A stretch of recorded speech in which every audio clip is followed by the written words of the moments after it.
Welcome to the Rock is George podcast. I'm your host, George Dionne. Thank you for tuning in. Be sure to hit like, follow, or subscribe on the platform that you're listening to us on. You can also check out my work at the loudest.com on the planet, knac.com, for exclusive hard rock and heavy metal interviews, live show coverage, album reviews, and more. My guests for episode 170 are vocalist Nick Coyle and guitarist Johnny Nova of the dark synthwave act Death Valley Dreams. Death Valley Dreams recently released their latest EP, Leave Me Alone, on September 22nd. It is the follow-up to their 2022 release, Lust in the Modern World. And here's Nick Coyle and Johnny Nova to tell you more about it. If I knew absolutely nothing about Death Valley Dreams, how would you describe the band's music to me, Nick? I would say that it's synth rock. I guess it's rock and roll with synthesizers involved. but it's rock and roll at its core. You know, Johnny and I say all the time, you know, it's you get that, like, what genre is it? And I think at its core, we're a rock band that loves synthesizers. Johnny, you want to add to that description? It's a pretty good description. We're just a rock band. Everybody's just a rock band. We play actual instruments, play everything. So we're not going to act a rock band. You can give us guitars in like a town square somewhere. We could figure it out. So we're just a rock band that we bought synthesizers, and the next thing you know, there's synth and everything because synth is awesome. So yeah, a rock band with synthesizers. so fucking vague. I'm sorry. I mean, that's what it is, though. I think. Yeah. Yeah, I think people get too complicated. Like we listen to.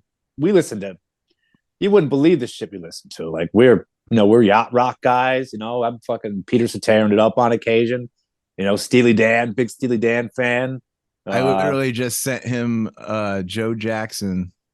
That's what I sent you last night. Stepping Out, and he sent to me, and I already mentioned doing it. I'm like, we should do a version of this, and then our keyboard player, our bass player Ryan, his response to that was like, "What am I at the fucking mall shopping for Christmas gifts?"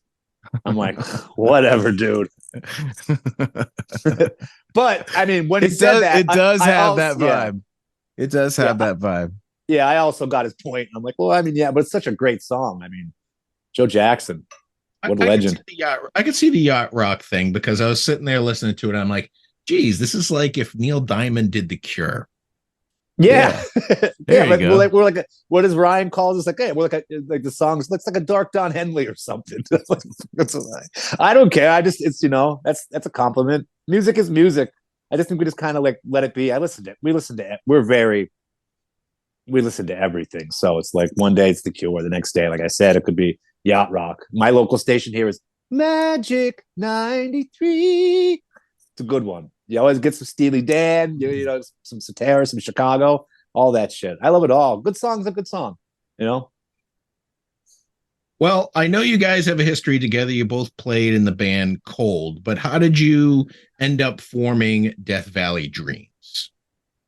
Well, we played together actually for longer than Cold. We've been together since this band, the Drama Club, back in the mid 2000s. So like 2004-ish, 2005. So Johnny and I are going on our 20-year reunion. Our silver anniversary, right? Or that's 25 years, yeah. So we've been playing together for a long time, and we kind of started working on Death Valley Dreams prior to us joining Cold. We kind of started writing the songs and just getting into what it ever became. And I ended up getting a phone call from Scooter from Cold and asked if I wanted to become the guitar player. And it seemed like a cool opportunity, and actually they needed two guitar players, so I ended up pulling Johnny into the thing too. So it was like, well, let's put this thing on hold, and let's just go. There was a tour bus involved, so we were just like, shit, let's always get on a bus. Let's get on the tour bus and let's just see what happens. And we did that for a couple of years, and COVID happened, and I think hadn't that happened, I think we probably would have left Cold sooner. But I think it kind of just it just extended everything. Everything shut down. No one knew that we had a tour book that needed to be made up, and so there was just everything paused for a while, and then we were just like, you know what? These songs are where we want to be. These songs are like our heart, and like this is exactly where we want to be. So it was like we don't want to like be living out his dream anymore. You know what I mean? Like Scooter's dream is Scooter's dream, and I'm glad that we helped him along to do that for a little while. But I mean, I think it was time for us to realize our own. Yeah, I think like there's a sincerity in it where when we were doing like this, it all started, and it was never about like trying to become a band and be famous or make money. Like I was working on other stuff, other projects. Nick was doing other stuff, and then we just kind of reconnected, and we just started like, oh, I'll send it over. I'll do some stuff. Let me do these vocals. Let me do some mixes. So we started doing that. So we never did it with the intent of like, oh, we're going to start a band, so we're going to have this goal. It was never that. It was like him and I just always worked on music, and we just massed so many songs that had like the same vibe. So like, oh, what do we do? I'm like, we'll just put a record out, I guess. And then things just kind of evolved where we don't take ourselves too seriously. I mean, it's rock and roll, right? I mean, so out of that, we ended up, it just kind of snowballed. Like, oh, we got an offer to play this festival. All right, cool. We got an offer to do this, and like, oh, cool.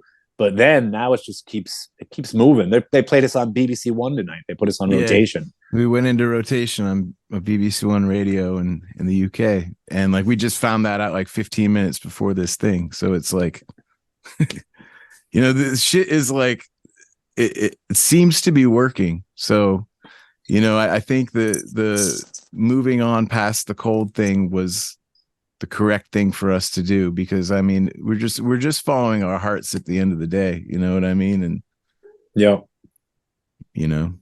good things seem to be around the corner.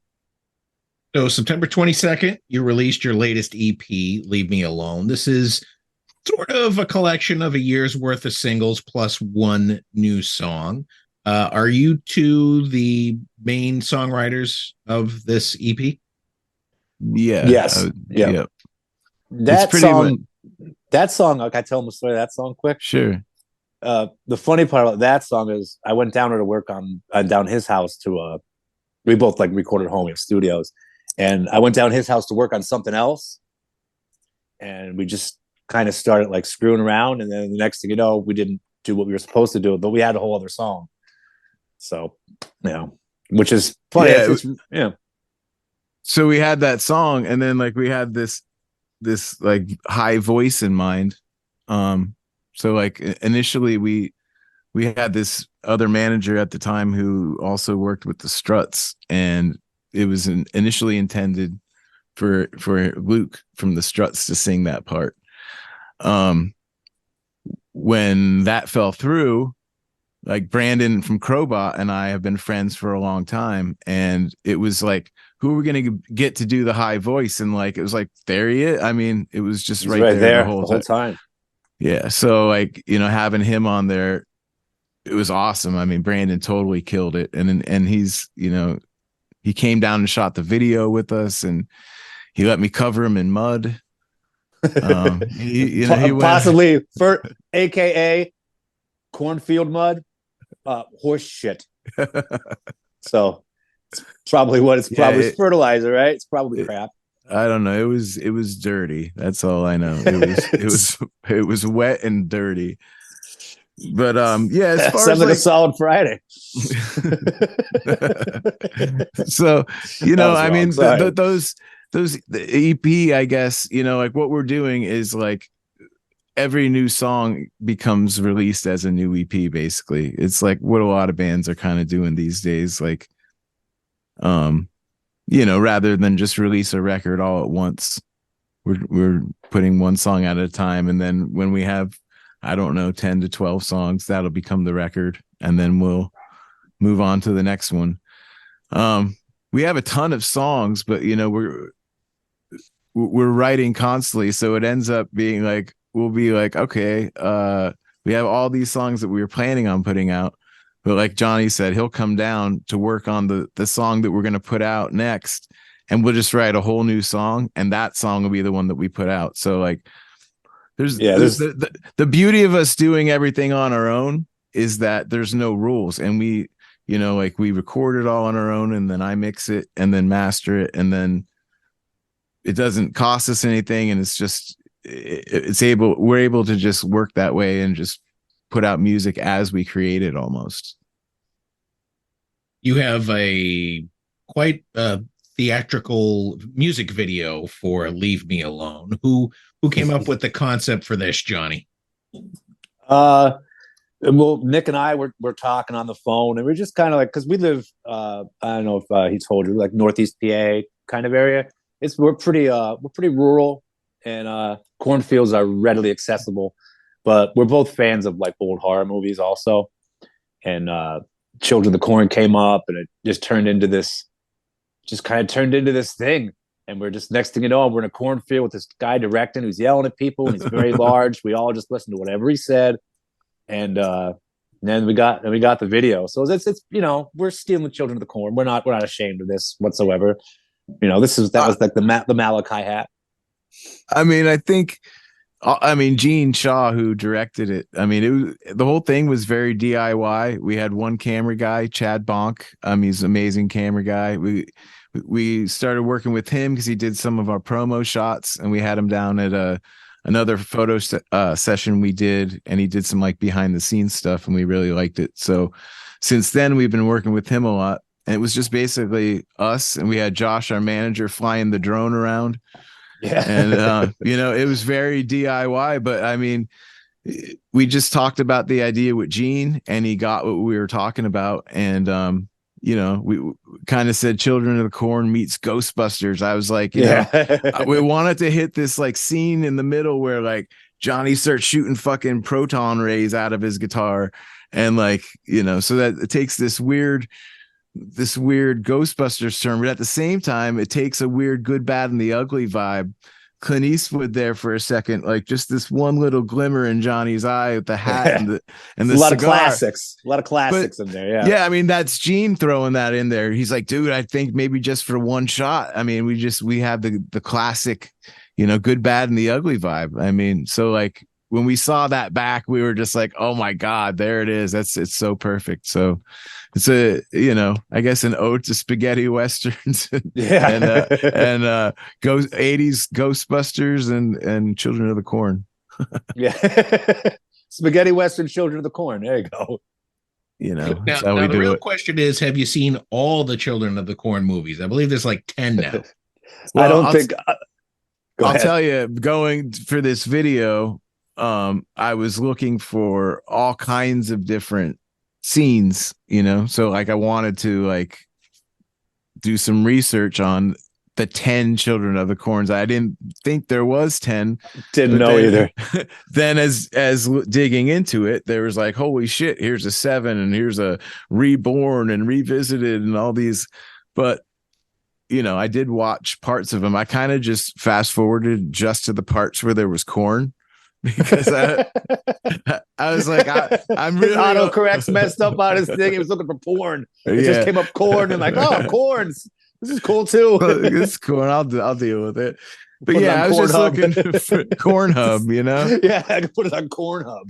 You know about that, right? I'm sorry. Go ahead, continue. We could talk about that. It's fucking hilarious. Anyway, go ahead. I'm sorry. No, that was the gist of it, though. Are you guys planning on doing any more videos, or you're moving on to the next thing? Yeah. I mean, we're constantly working on things. We've got one video already shot. That was for the song that came out before Leave Me Alone. So we're releasing that sometime soon. And then we've got a new song coming out probably in the next 4 weeks ish. We're still finishing that song as we speak. Yeah, it's just and we one get together will be good. Started working on a video for that tonight. We got a cool little concept for it. So yeah, we're constantly just doing things, you know. We just want to keep continuing to put music out and videos and things, and you know, we seem to have a momentum that's kind of building right now, so we want to kind of capitalize and stay with that. And you know, once you know momentum, it's a hard thing to get back once it stops. Yeah, and that's the world today. It's like you can't, people put out a record, you can promote it, and then you put the record out, and then what? You wait another year to put another record out. That's just not that's not the world we live in, you know. I mean, I get it. If you're like Green Day or if you're like somebody huge, I mean, you have the luxury of doing that. But as like a band that's not Green Day or huge, I mean, I just got to keep giving people content to promote, and it's easier because you can just keep putting you put a song out every like 2 months or 6 weeks. Eventually, it becomes a record, right? I do like it in some sense where it's like we were saying before that you could do something that you're creating right now and then it's out 4 weeks later, because in the past it would be like this song and then you rehearsed it a bunch and then you played it out at some shows and tested it and changed parts around. Then you went in the studio and you recorded it. And then the label waited 8 months to release the record. And then, you know, by the time the song came out, you were like over that song. You were already onto this new thing. So there seemed to always be this like lag, like 2 year lag, almost at least a 1 year lag. You know, so this is like there's no lag and it's just like it's out and then move on to the next thing. I don't know which one of you is from Wilkes-Barre, Pennsylvania, but that was voted the least happy place to live in the US. I assume that Johnny, I assume that this has some influence over some of the more darker material you guys write. I would say so. Yeah, but you know, I mean, I guess shit talk my town. It's a little rough here. Don't get me wrong. But, you know, you have to give it credit. Like some of the best stuff comes out of those places. Like look at like Manchester. People think, oh, Manchester was this or that. But like Manchester, like in the UK, when all that was going on, was like, look at Black Sabbath. You know, I mean, was like a shitty steel town. Blue collar people like hardworking people. Nobody's really rich except the guys who own the factory and all that. And, you know, I think the best art comes from that situation because like, look at Brooklyn. People talk about like, say, I don't get weird, but gentrification, and you get gentrification, it's all trust fund kids, but the art's gone. None of these people who are sincere and really doing it or actually struggling, they're just there on dad's whatever Wall Street trust fund money. And the people who were living there, who were struggling together to create, just because they're sacrificing themselves for something great, then they create great things. But you know, those other people who are just there and there's no sincerity in it. It's like, oh, this is a thing they're doing now. They could be whatever, waiters at Applebee's at some point or working on Wall Street at another point. So, I mean, yes, being the unhappiest place, but we have probably the highest concentrations in the country of great musicians in this area. It's absurd, the amount of great musicians. There's a very high bar here. I mean, if Wilkes-Barre's the least happy, what about where I live? Oh, that's like it's the dark rim. I mean, because like you know, you say Wilkes-Barre is the least happy, but like there's a Applebee's, there's a Target. This is why it's unhappy. Well, no, there's actually besides all the chain restaurants, there's actually good restaurants up there. There's things. My town literally has Burger King, McDonald's. We've got fucking 7 churches. We've got. I almost bought one. He did almost buy one. You know, we've got a ton of everything's a pizza place and a sub shop. That's it. This whole area is pizza subs, and it's like, come on, like I don't have a sushi. Like you guys got sushi places, multiple ones. I don't want that parasitic fish. Well, I have to drive 45 minutes for my parasitic fish is what I'm talking about. Yeah. Yeah. So you want to talk about the least unhappy? Like I put my town like a couple notches down. It's all right. Well, I mean, wherever you go, there you are, though, right? You know. Well, I'm currently in America's hometown, Plymouth, Massachusetts. We have almost Oh, everything except for good roads. oh well, that's the Northeast. That's all. We all suffer this. Pennsylvania. You ever notice coming from Ohio? It's like all of a sudden, like if we're on tour or something like that, you wake up as soon as you get to Pennsylvania because the minute you cross the board, they use like whatever ground up cardboard for the roads at this point. When they get into Pennsylvania, it's just like you're going, it's like quiet and it's like just starts. You're like, oh, we're back in PA, just crossed the line. Can't figure the whole roads out. But don't worry, they got experimental little strips of better road materials. Like, I don't want to just use what fucking Ohio. Just use what Ohio is doing because Ohio is fine. Like, they have to experiment. It's probably costing us $70 million. Somebody's new blacktop paint, jerks. Nick, you mentioned that you guys are able to create something and get it out in a short period of time. I'm assuming that's why the new EP is only available digitally. Yeah, because I think once it is the full album, that's when I think we'll market it as a piece of, we'll add more to it, and then we'll market it. Maybe we'll print it on vinyl and we'll sell it as a piece of art, and then that encapsulates that last moment. Yeah, vinyl still has like a big lag. So if you get vinyl for something, like, what is the wait time now? I think it's pretty substantial. I don't know. COVID put everything back 10 weeks. While. I mean, 10 months.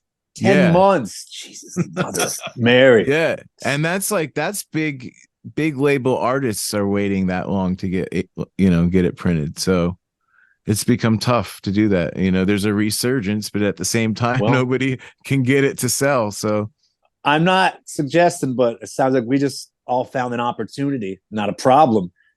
If we're already recording, mixing, and doing all the stuff ourselves, let's just figure out how to print vinyl. It's complicated. Old machines. I bet.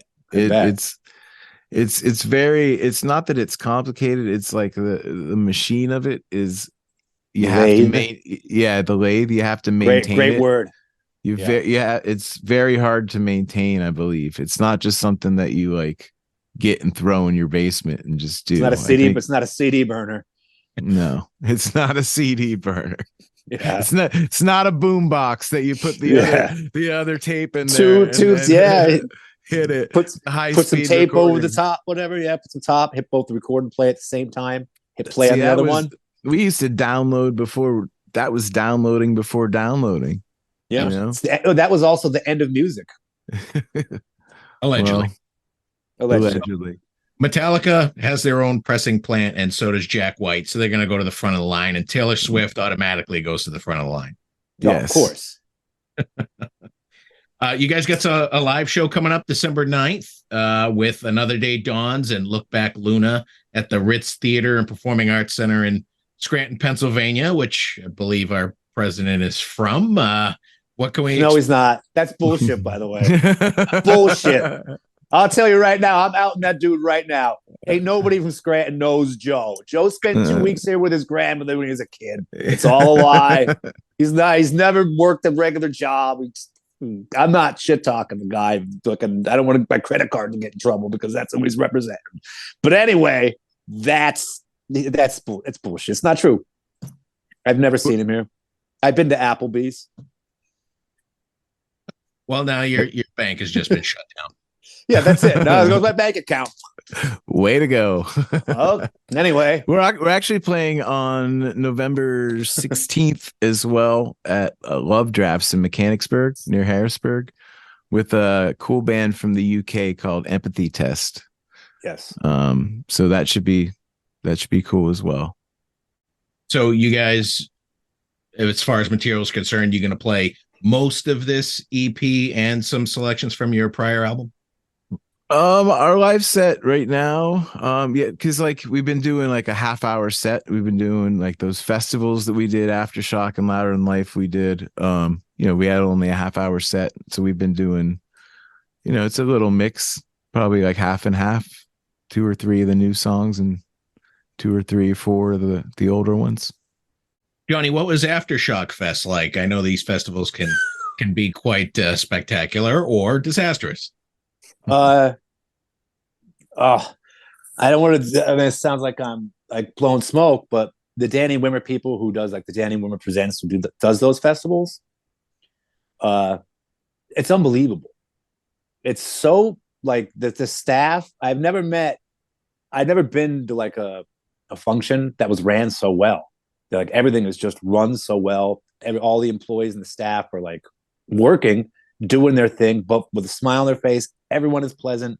All the artists are treated like above and beyond, and everything was just like top notch. I was like surprised because I played some festivals in the day that were like a disaster, and they're just really run well, and it's good people running them. So yeah, that's a top festival and a good time. There's so much variety of bands. I saw Dave Mustaine, that Baby Metal, man, some great bands. Green Day, yeah, there were some great bands there. Baby Metal especially was one of those ones. And I mean, it's Dave Mustaine. He's up there. Watch me become a god. And awesome. Like, it's fucking legend. He's a legend. You know what I mean? He is a legend. He is a legend. One of my favorite bands of all time, but he slowed down. Yeah. A little, not this show, man. It was awesome. So like right when we got there, so we came in and we were there, I don't know what, a half an hour, and we're standing there, and Mustaine walked out like this little area with 2 security guards like right behind us, and like we're all standing there, and I give Ryan, our bass player, like this look, and I give a little look, and we were all just like geeking out a little bit. We're like, holy shit, it's him, because we're, like we said, we listen to everything, and like, who isn't a Megadeth fan at some point where, like, you can get starstruck by seeing Dave Mustaine. That's the first time he was 5 feet away from me. I was like, holy shit, there he is. This is awesome. Yeah. Johnny, did you get to rub elbows with anybody? Any of the big guys like the Cult or Avenged Sevenfold or Tool or Godsmack?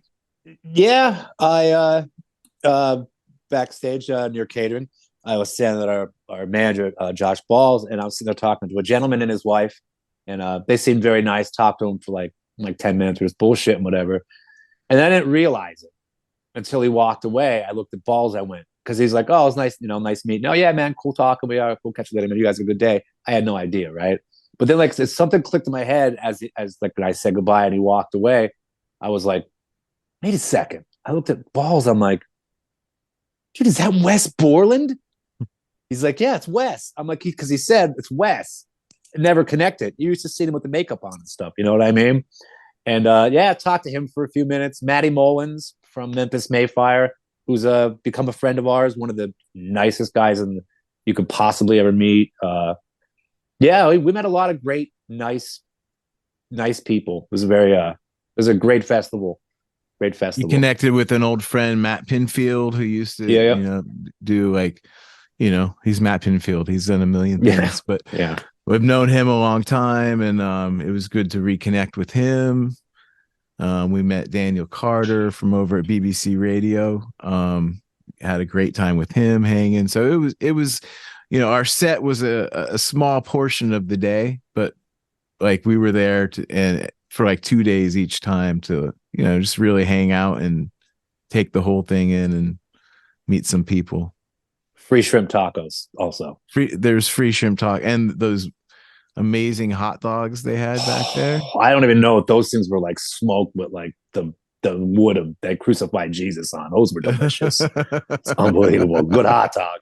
They had some kind of celebrity chef there or something, right? It was like something, but all the food like backstage and like the bands and stuff was like unbelievable. It was like, it was like fancy shit, things you don't normally see. Hot dog with some other condiment you've never heard of on there, like sprinkled on there. Some kind of chipotle foam or something. Yeah. Like it wasn't even like just chipotle like you get like on a burrito. It was like a foam. And immediately you're like, this is better than the regular stuff. Regular people just eat the regular stuff. This is foamed or whatever. It was fucking delicious though. I'll tell you that. Real good. Real good.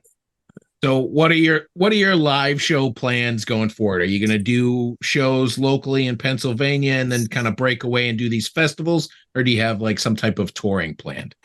So we at Louder Than Life, we ended up an agent saw us there and from there, we had talked to them, and since we signed with them, and we're working on some stuff for 2024. So there's definitely some things in the works to get out and do some pretty big stuff from the stuff I've been seeing. I can't talk about it, but it's like, holy shit. All right, we'll do it.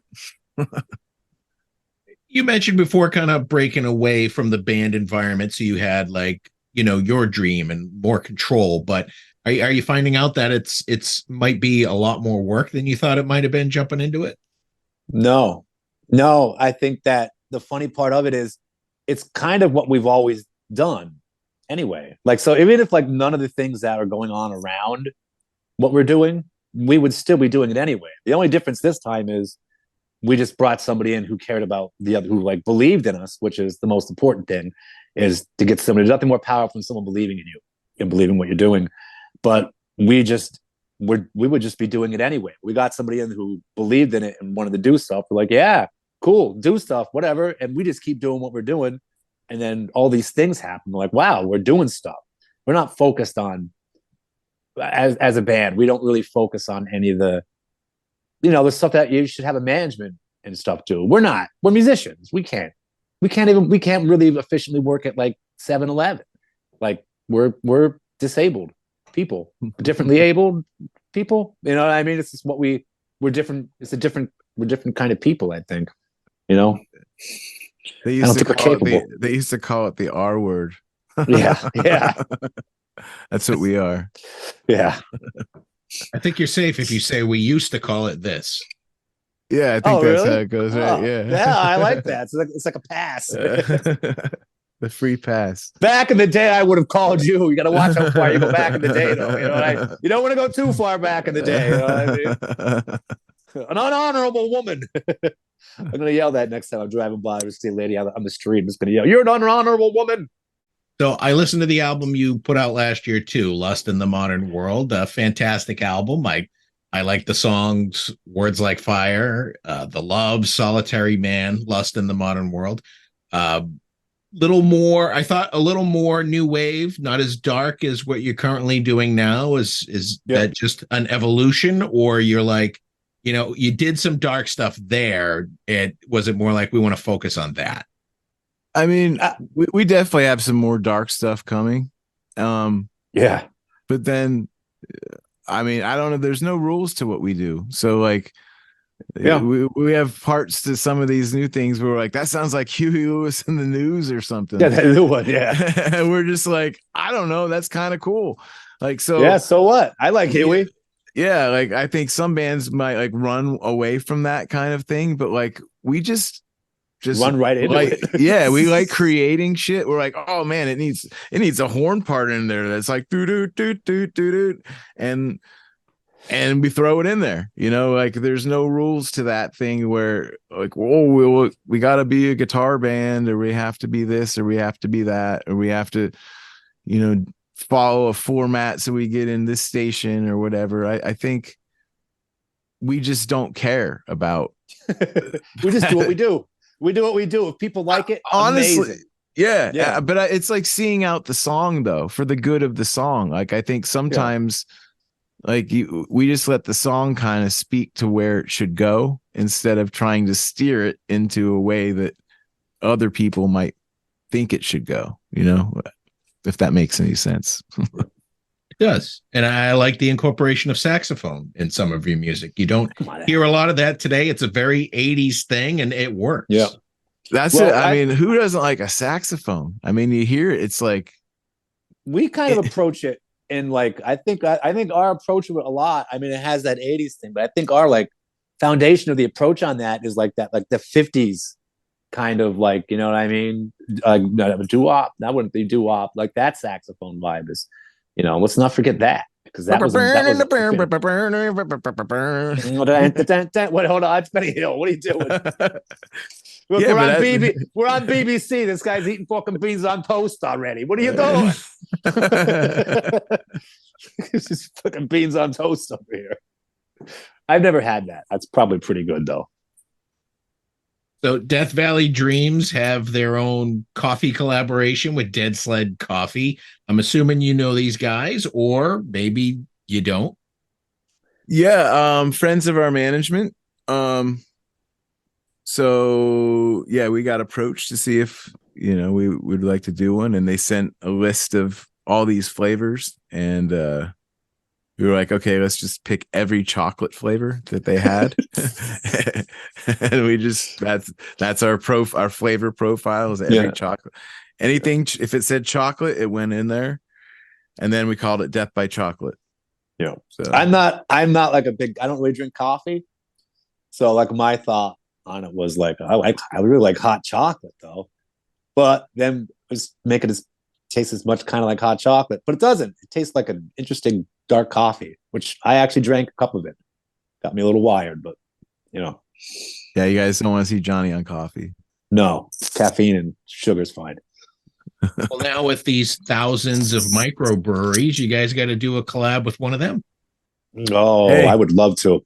We're open to whatever. a nice wheat beer, like a Hefeweizen or something. That would be great. I'm into that. And a chocolate one for Nick. Yeah, chocolate NA stout. Yeah. So you don't drink, Nick? I don't. No, I haven't drank in, God, I forget, 13, 14 years. Yep. I smoke a lot of weed though, but yeah, I'm what they call California sober. There you go. Yeah. It keeps us out of trouble. It's always kept us out of trouble, I think, Everybody, none of us are really like big drinkers or anything like that, or no hard drugs. I mean, I've definitely went through our phases of that, but I mean, that's not sustainable. You know what I mean? Yeah, like, because we get kicked out of every hotel that we get into. This guy's I've been playing in bars since I was 13 years old. You know what I mean? So like, there's been a lot of shows. So in turn, I played always with older guys, and there's always booze around. So like, I'm talking being 14 years old and doing shots before I go on, at the VFW or some shit. He's got a mullet and shit. He's got a mullet and shit. I can see it. But I got a jump start early on all of it. So like, I feel like by the time I got into my 20s, or I don't even know, I was just over it. I was like, I've done enough. I've pulled my pants down too many times. Too many. So we would, after we got out of a show back in the day, we would get to the hotel and they would go to check in, and I would just stay in the van because I'm like, I don't want to have to get up, take my shit in there, and then come back out in 15 minutes. I would just stay, and if they weren't kicked out within the hour, then I would go in. 7 out of 10 times they'd be coming out, some guy with fucking yelling and whatever. I don't know. We didn't stay at great hotels, but like Econo Lodge, they get some guy in like a turban fighting with Nick's pants around his ankles. One of the other guys in the van's choking the other guy. I'm just looking out the window with a tear in my eye and be like, I just want to play some tunes, man. What are you guys doing right now? Why is that guy naked? Why is that guy beating up the other guy? Who's the guy with the turban yelling and screaming? And just like, it was like remember Dave TV with David Lee Roth? Yeah, that's kind of what it was like, but on the road in a white van. Rock and roll's dangerous though. It was dangerous, sure. Like that's how I learned about it. Like rock and roll's supposed to be dangerous. It's like playing with knives, like you might get cut sometimes. Maybe. But you might not, Got Britney skills. That's real, right? Like I saw that again. It's real. See, I always thought all this shit with her was like some kind of deep fake shit. And then I saw it came on my Instagram last night.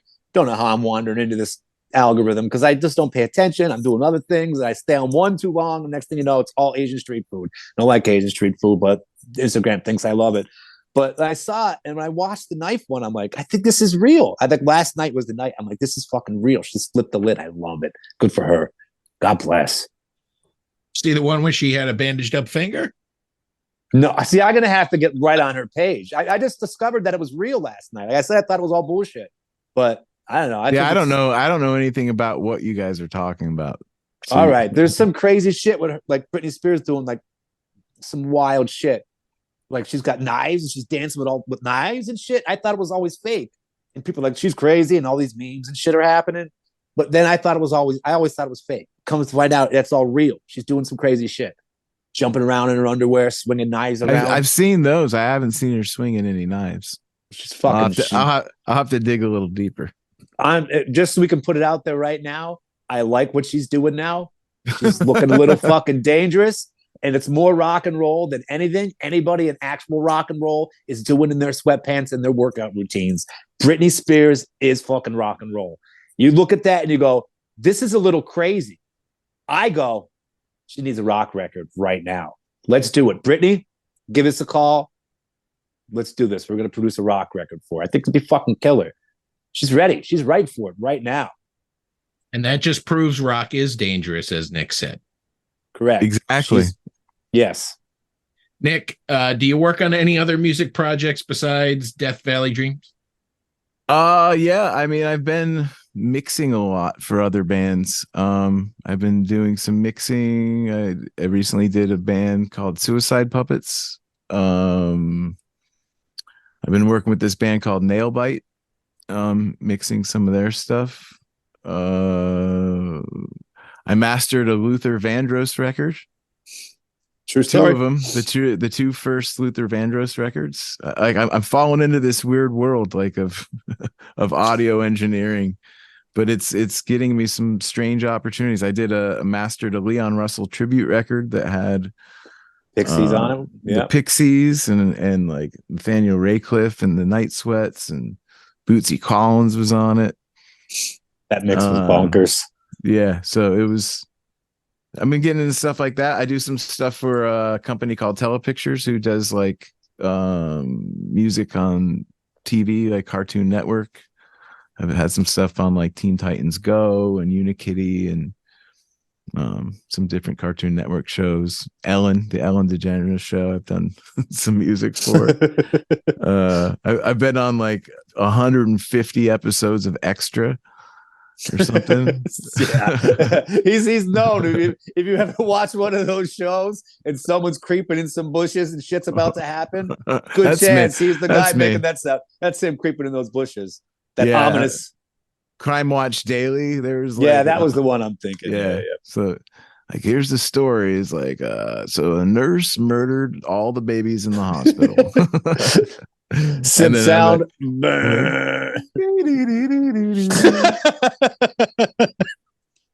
You know, sorry, but I mean it's cool. I mean it's fun, you know, because like you know I just think being a musician, whatever, do a little bit of everything. I think that's the world we live in now. To like, sure, you know, kind of, yeah. Yep. You gotta have a couple things in the fire. But luckily for me, it's all music related, so that's good. Yeah. Johnny, what's your other hustles as far as music's concerned? You know, I'm selling some weed and shit. No, I'm only kidding. I'm selling any weed. It'd be funny if I was. Not these days. It's so cheap, and you can just get a car and go to the store and buy it like a normal person. But anyway, no, I do a lot of writing. I work with the Sound Mind Studio. They did like the Ghost, the Avenged Sevenfold record down there. The guy named Dan with Sound Mind's an incredible place. I do some writing with them with other artists and things like that. Play some guitar, do some session stuff and things like that. But yeah, that's it. I write a lot, so like I sit here. It's like that's it. I wake up and do it. It's like my life is consumed by writing. I mean, it's not good, but I guess maybe it's good. Someday I'll die. Somebody will find all this stuff. Like, this guy was a genius. You know what I mean? Somebody in my family or whatever, like way down the line. I'm his long lost cousin. We'll be rolling around on a yacht, doing things I wouldn't do, or whatever, you know. Before I let you guys go, Nick, where did you come up with the name Death Valley Dreams?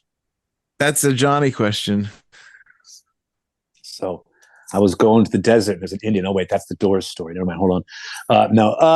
No, it's not too long of a story, but I'm gonna try to make it as short as I can. I was in LA doing like a project with somebody, and then I had to drive back. and I drove back with them. And while I was driving back from doing it from LA, after just like writing like 5 songs in this EP, it took like 4 weeks of my life. And driving back, I woke up in like Death Valley, and I was this crazy like dumb wind turbines are, whatever. And I woke up from like a dream. I was in between a dream and all that. And we got back home. And then at some point, like stuck in my mind, just that trip.